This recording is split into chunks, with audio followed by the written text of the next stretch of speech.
right, here we go. You're listening to Radio Chesapeake. I'm Shane Walker, joined on the line by Josh Christina. Or is it Elton John? Or is it Billy Joel? It's all of them when he is coming to the Avalon Theater in Easton Saturday, May the 9th. This is going to be killer. A tribute to the Piano Men, Jerry Lee, Elton Joel, and a whole lot more. Josh, thank you so much for the time today, man. No problem, Shane. Thanks for having me. You're coming back to the Avalon Theater. They just finished putting a new roof on after the last time you were there and obliterated the place. So as the building committee is just having a blast having you back again. This is going to be kind of a different show than the last time you were here. What's coming up at the May 9th show, Josh?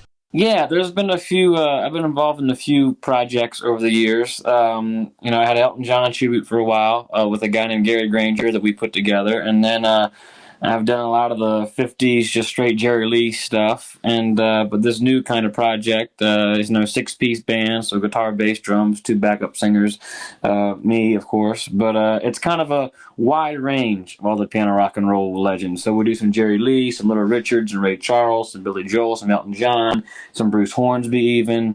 I mean, we, obviously a few of my original songs we slide in there just to showcase that. But it's kind of across the board, all the piano rockers and all the greats, and it's just a nice variety show. I dig your story so much, and I know when people interview you, they either ask you to talk about it or they tell you about your own story, but it's a neat piece because it gives, kids, they have an excuse if they get to know your story. When the parent like me would say, oh, you don't need to watch that silly cartoon movie, that's not going to get you anywhere. Well, it was a silly cartoon movie that helped us get Josh Christina, 7 years old, Elvis Presley's on the Lilo and Stitch soundtrack. Your ears perk up. 8 years later, you get introduced to this guy named Jerry Lee Lewis, and then you're what, 26, 27? How do you cram all of that into such a small span of time? The ball started rolling, and it kind of took on its own thing. I mean, I heard Elvis, and I was blown away. And then because of that, I found Jerry Lee through this musical my folks took me to in New York called $1 Million Quartet, which is based on a true story that happened in Memphis. And, Johnny Cash, Carl Perkins, Elvis, and Jerry Lee all got together for this jam session. They recorded it, and they adapted it to this musical. And this guy named Levi Christ played Jerry Lee, kicked the stool out, jumped on the piano, played it backwards, and I was sold.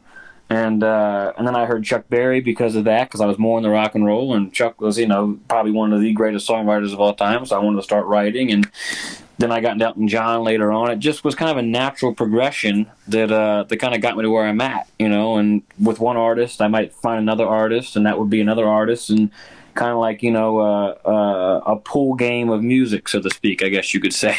I was watching your video for Old Piano on your website, and you talk about all of these different artists, and we read about all these different artist names that you're going to feature in a tribute to the Piano Men. And I guess my question is, because I heard Elton John, I heard Billy Joel in your playing and your vocals on Old Piano. Do you, as you're playing a piece, do you say, okay, in this particular measure or 3, I want to sound like Elton John. In this particular measure, I want to sound... I'm thinking you don't, and it just kind of happens. Is that accurate? Yeah, it's never planned. Like a song like that, you're going to hear more of probably the Elton, Billy, even could be a little bit of Ray Charles in that one. That's a slower tune. If you give me some of the rock and roll stuff, you'll probably hear some of the Jerry Lee, some of the Little Richard, some of the Chuck Berry, some of the Elvis. I mean, it's, they've all played a part in shaping my sound, but I never really think I want to try to sound like them when I do anything, but I'll hear myself back sometimes, and I'm like, oh, yeah, I can hear... I'll play a piano lick on a song, on a record or something, and I'll listen back to the recording like, oh, that's totally a rhythm thing I probably got from a Chuck Berry solo at some point that I just played because it felt good at the time. But then when you hear it, and not in the moment, you're like, oh, that's that influence. Or I'll write a lyric, and the way I write it, I'm like, oh, that's a Bernie Taupin, Elton John kind of thing. Or I'll sing a line. I'll be like, that's a kind of an Elvis way to sing a line. So it doesn't happen on purpose, but I mean, all those people kind of made me who I am, so I think they're just all in there, and they kind of, crease out every now and then. If you ever ask my parents this, they would attest to this. I mean, when I got into Elvis, I mean, and Jerry Lee or Chuck or Elton, I just don't like going to the music. I go into all the music, but I find every interview I can. I find every live concert I can. Okay. I find interviews of artists talking about them. I read books on them. I mean, like, my big three are probably Elvis, Jerry Lee, and Chuck, because they're the three parts of me. There's the singing part, which is Elvis. There's a Jerry Lee part, which is the playing. There's a Chuck part, which is the writing. And but I was also fascinated by what those guys did for music and their story. I mean, there's also a whole lot of, when you read the history of what not to do in the music industry. And, so I just kind of, was like a sponge when I was little and took in everything I could from these guys. And I did it, as I got older. Elton was probably the kind of the fourth puzzle piece, in that, after I had those three guys, I found him a little later on when I was probably, my late teens, early 20s, and it was the same thing. Every song I could listen to, every bit of footage I could find, every interview I could find, I got his book. I wanted to, I like to know who these people are, as not just the artist, but the person and what inspired them. Because I tell people all the time, if you want to play like an artist you look up to, you can learn what they do, or you can, listen to them, but you also have to listen to who did they listen to, where did they get it from, So I always just dove in, way more than just the music. It was always about the whole artist and their whole persona that I was just always fascinated by. She's got eyes like daggers. My guest is Josh Christina, getting ready for a show at the Avalon Theater in Easton, Saturday, May the 9th. More when we come back.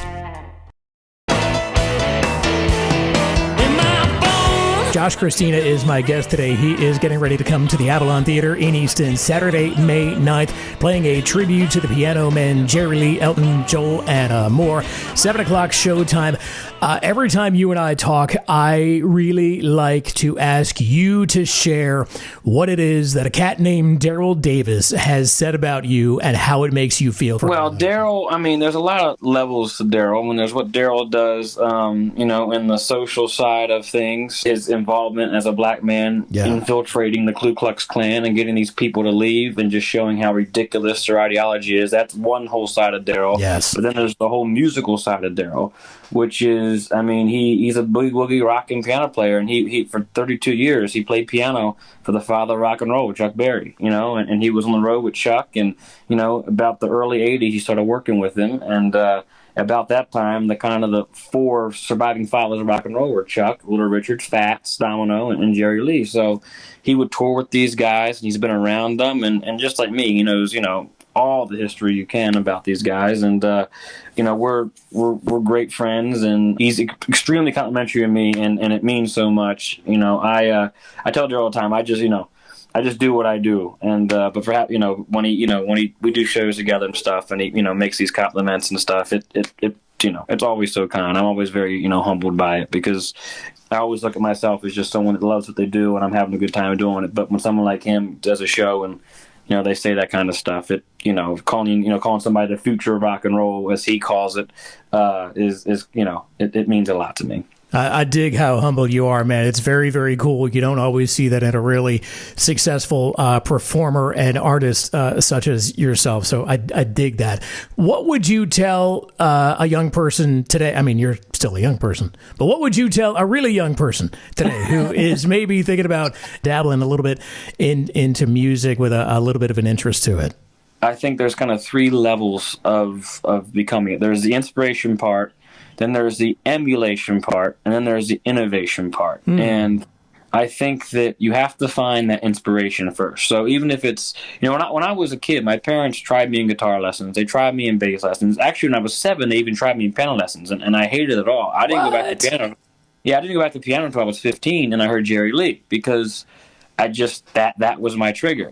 Probably if I had heard Chuck Berry first, I may have taken guitar. I don't know, but I never, I sang in choirs in school and stuff, of course, but I never, really enjoyed singing. But Elvis was made me enjoy singing. So I think you have to find that artist that connects you, and you say, well, I want to try to do that. And then, the best thing to do is try to study them and try to learn what they do and learn where they got it from. And then, if you do it long enough and you really put your mind to it, eventually you'll start innovating it and doing your own thing with it, maybe writing your own music, coming up with your own style, which I think, you can't really force yourself to have a style. I think styles just kind of happen.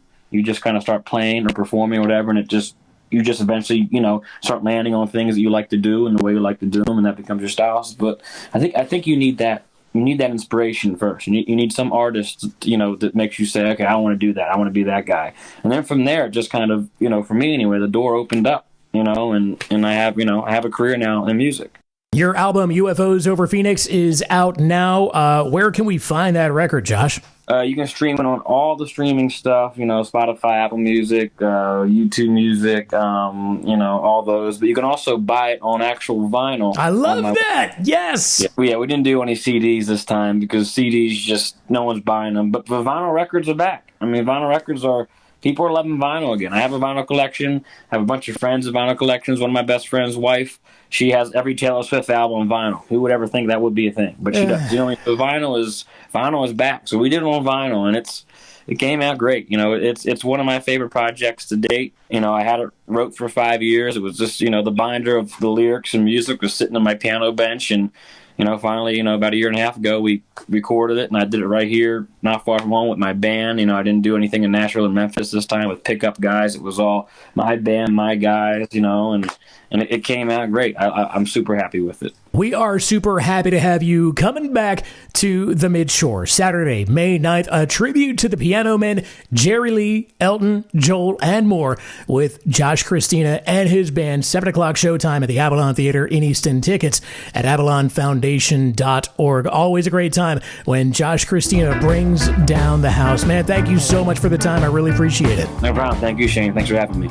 We send this out to Mr. Chuck Berry, Little Richard, Jerry Lee Lewis, Elvis Presley, and all the greats. Let's get it one time.